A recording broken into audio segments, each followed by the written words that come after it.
I am Alessandro. I'm a DevOps Scrum Master for Ericsson team called the Alliance. We're mainly an infrastructure team.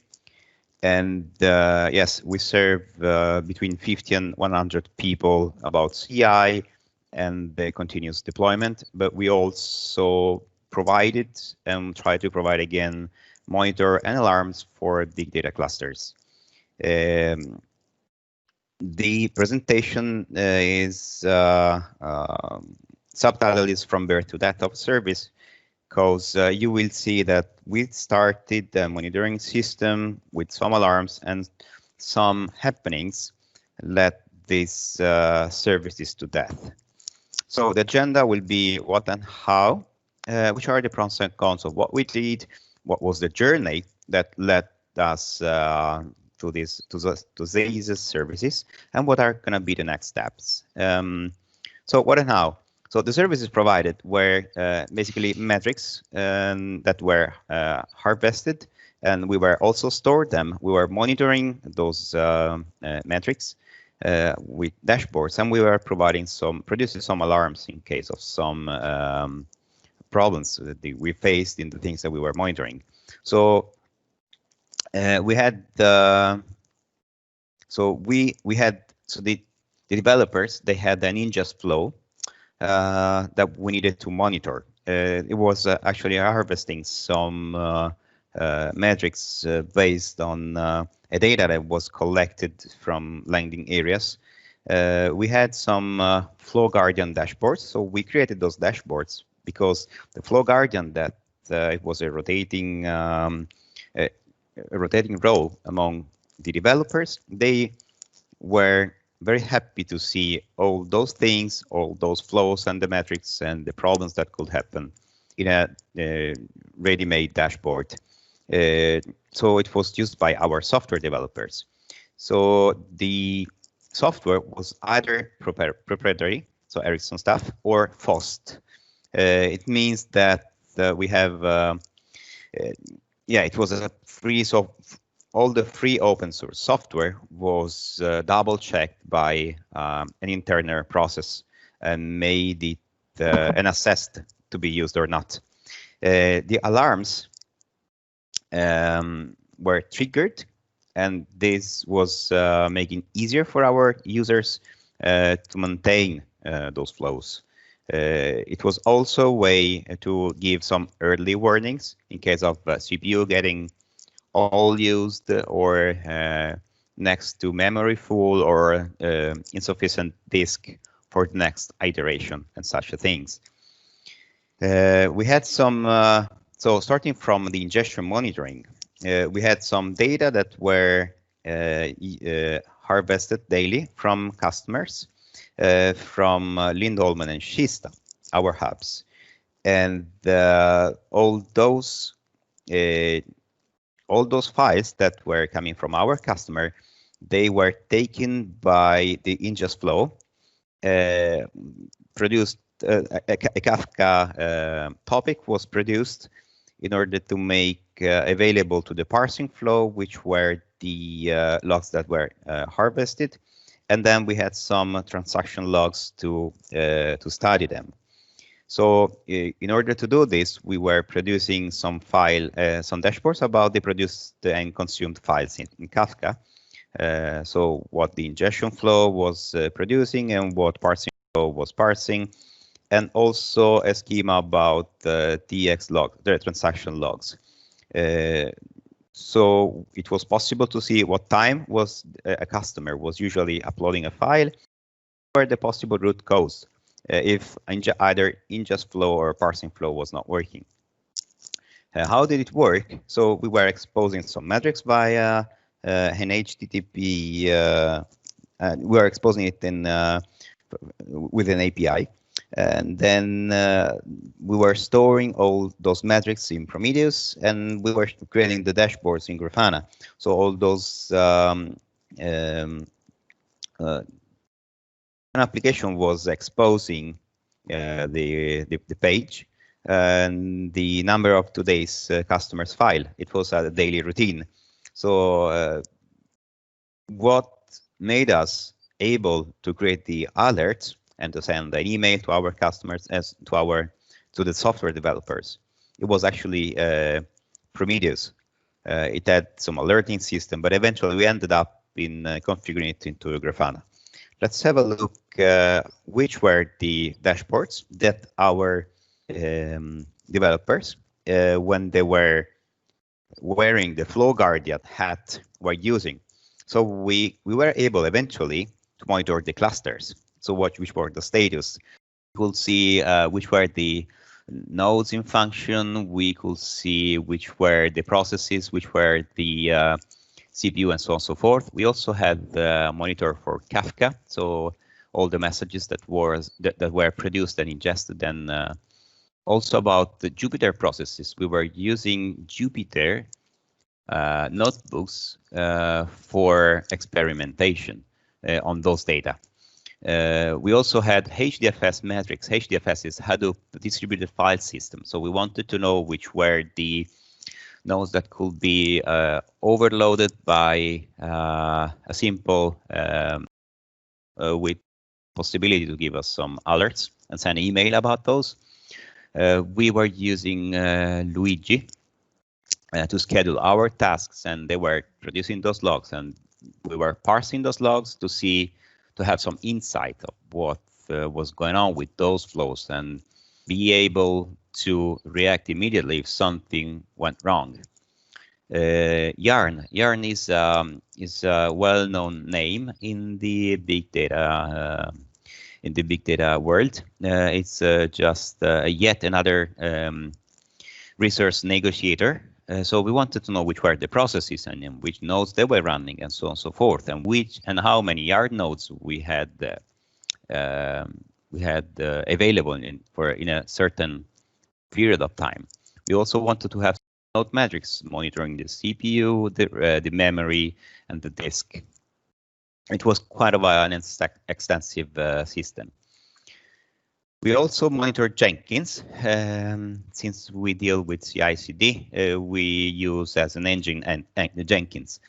Jenkins exposes by default on a page its own metrics, and they were again harvested by Prometheus and shown. We were showing them by the use of a Grafana dashboard. We were also able to configure some alarming system alarms based on Jenkins job that couldn't work or consuming too many resources, and so on and so forth. Prometheus, as some of us may already know, it's an immutable database, meaning that when when an entry is stored, it cannot be moved or modified.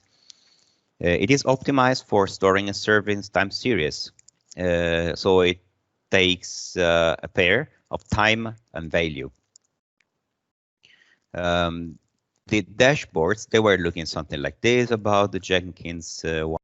So you can see up here we have Jenkins jobs, what failed, what was succeeding, when, and how long did it take.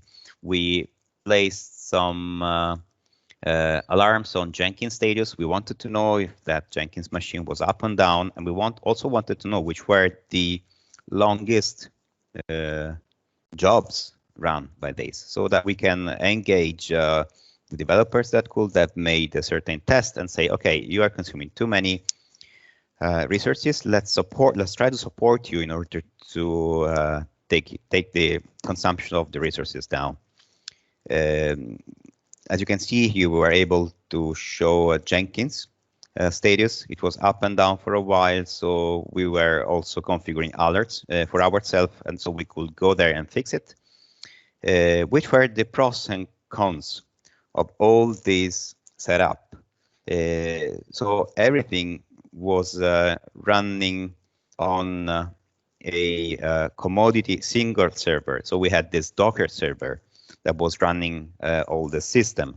Since it was commodity one, we had a lot of up and downs. We were the ones to go and fix the things. We had no high availability and such a thing. Some of the functions that were not containerized.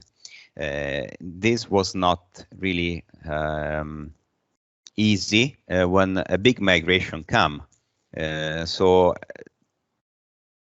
some of the functions that were kind of hard-coded based on the machine they were running on, that was not the best solution. Not really portable, I would say.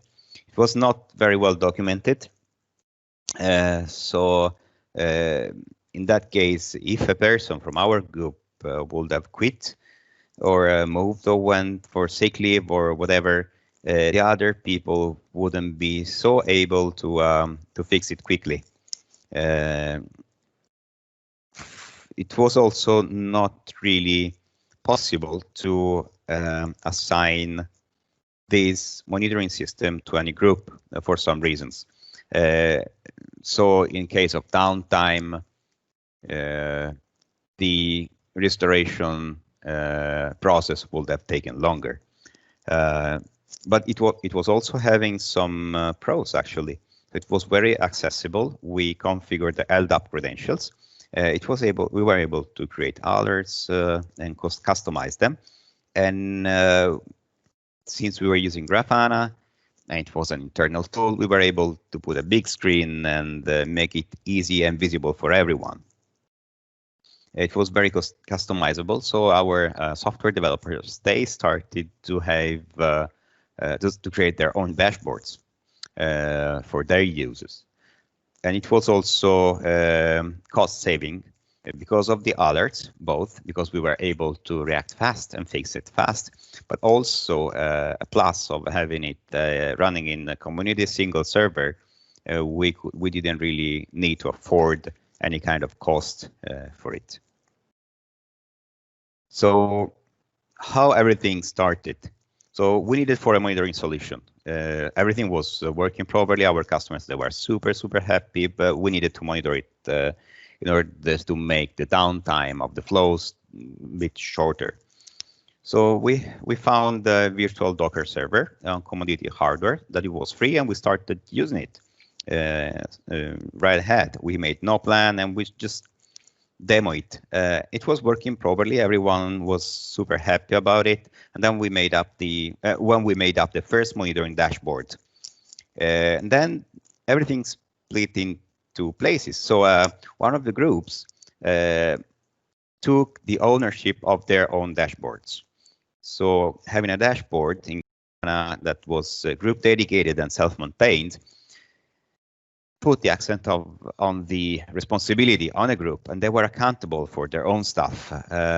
While a stability period that they were deploying and so on and so forth, after when a big migration came towards new clusters, this new group accountable setup was actually maintained, because a group had the responsibility. The other path, it was that it was kind of a child of no one that went ahead. So we started wildly creating dashboards and adding processes and so on and so forth. And we had some good things. After the first monitoring dashboard, we also created the alerts for our big data flows based on logs. And we had a stability period where everyone was using it. And it took like one year and a half, where it was working properly. But since it had no ownership by any group, up and downs were always a stress, because no one was actually accountable to fix all the problems that we had. And eventually, when the big migration came to new clusters, the solution that was not group accountable, everything made this solution unavailable. So we actually had two paths here. The next steps, they're gonna be, so we tried to learn about our, we tried to learn from our history. And now we know that we want to be accountable for the services that we create. We got more talents in our group, so the resources are higher, so that we can feel confident in taking the ownership. And we are actually creating surveys. we iterate surveys every 6 months or every year in order to interview them and show, in order for them to tell us what they need, so that we can adjust our backlog depending on their needs.